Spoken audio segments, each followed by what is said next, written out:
Hello guys, welcome to today's video where I will be discussing how many hours it actually takes to, start SMMA and actually be able to scale to a full-time or part-time income, at least, within a reasonable amount of time. So let's get into it. Now, this is the simple answer, and it's the answer that everyone tends to kind of give.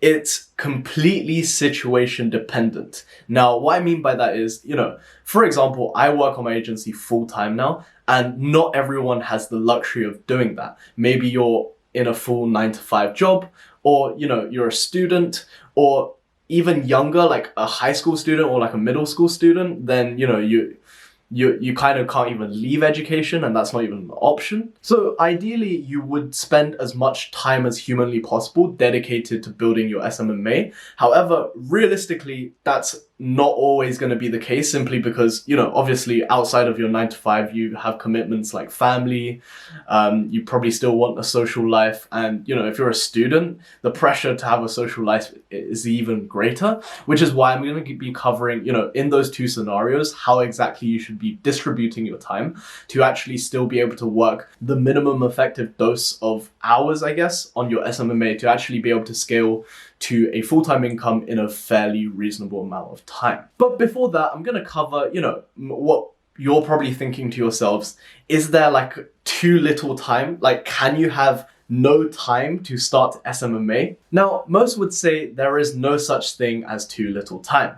However, most of those SMMA gurus are also selling courses, meaning there's a huge clash of incentives, because they're obviously trying to sell you their course. So they would obviously say, there's never such thing as too little time, but here's the actual truths. If you have read a book, say like The 4-Hour Work Week, and all of these people in SMMA claim, they run their agency in like 3 to 6 hours in a week, whilst that may be true for them, that will not be the case for you starting out. Personally, it is of my belief that you need to at least dedicate, between 15 to 20 hours, even 25 in the beginning, to actually be able to scale yourself into a full-time income where you can actually quit your 9-to-5 or be confident enough to, perhaps drop out of university or something to pursue this venture. Now, 15 to 20 hours a week, that is a lot of hours. That is literally, if you're working a 9-to-5, that's like having a 9-to-5 job and a part-time job on the side,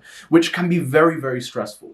So how do you actually overcome that? Well, to be honest, I'm going to go over that in great detail. But before that, I'm going to go over how you would balance your time if you're in university, college, or sixth form, or, even GCSEs like secondary school. So how I would do it if I was between the age of, I'd say probably 14 to 18, is that, I'd wake up extra early, probably around 5 a.m. or something, and then work 1 to 2 hours in the morning on my agency. So, well, probably closer to 1.5 hours. But for the sake of this video, we're just going to say 2 hours in the morning on your agency. And the thought behind that is the first 2 hours of your day, you're going to have the highest energy, especially if you're a morning person. Now, why waste that energy working on something that's non-income related? So like, why give the 2 best hours of your day essentially to school and education when you could be, building a stream of income for yourself? So I would dedicate my morning, so 1.5 hours to 2 hours in the mornings, just working specifically on your SMMA. Now, after school, this is where it kind of gets a bit tricky. If you have a load of homework, for example, I was enrolled in IB, meaning like study stress was kind of high. But let's say if you don't have a load of homework or whatever, then feel free to work during those hours as well. However, of course, being a younger person, you would want to have a social life as well, because I do believe in the fact that, kids do need to experience childhood and youth to an extent. So, after school, you don't even have to work on your agency as long as you bust your ass in the mornings working on your business. Now, on weekends, I would work full time on Saturday and then just take Sunday completely off. What I mean by that is, and obviously after school, you would need to balance your schoolwork in if you want to take Sundays completely off. What I mean by that is, if you work, let's say, 8 solid hours on Saturday, excluding lunch and stuff, that means you'll have 8 hours plus the 5 to 10 hours during the week, meaning you're on target to hit between the 15 to kind of 18-hour work week mark, which, in most cases is enough for you to be able to build a solid stream of income within, I'd say, like a 6 to 8 month range, realistically, if you were to put in all of the right actions.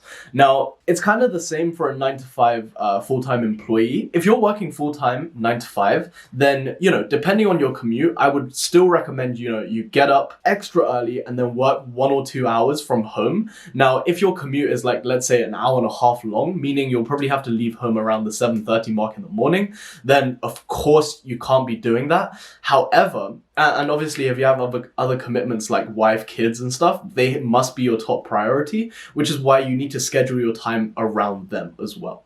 So if you're unable to work in the mornings, then I would consider, making it your 5 to 9. So, how you have your 9 to 5, you make it your 5 to 9. What I mean by that is consistently work on it for, let's say, 2 to 3 hours after work every single day, meaning you'll be, clocking in around 10 to 15 hours on weekdays alone. And the reason why I say that, you can work more as, if you're a full-time employee, just because, you're used to working longer hours anyways, as opposed to when you're a student or younger, where your attention span is just shorter and you're less disciplined. So obviously, as an adult, you could be working more. So I'd say 2 to 3 hours on a daily basis is a very reasonable expectation.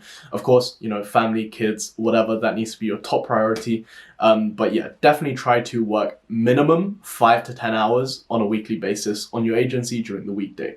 Now, again, with Saturdays, you should be working full-time on your agency, no doubt about that. Even Sunday, if you can fit it in. If you can't fit it in and you have other commitments, then totally understandable, because to be honest, realistically, you only need between 15 to 20 hours in a week to scale to a point where you're actually able to quit your 9 to 5 and then really scale at a faster pace once you're able to, replace your full-time income currently, or maybe even take a pay cut, and then transition to a full-time agency owner. So yeah, I hope you like my perspective on time management for students and full-time employees. Now, here's the thing. If you don't currently have a job or are working part-time, you have zero excuses to not be putting in at least 25 to I'd say 35 hours minimum a week on your agency, simply because, you're doing nothing anyways, so you might as well go ham at, building a sustainable source of income for yourself.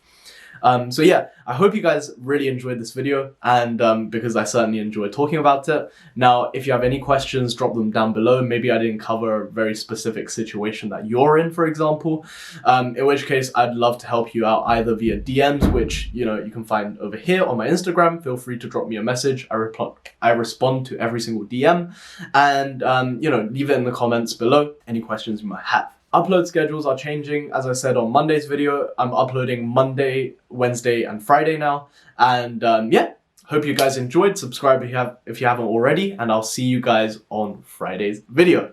Bye, guys.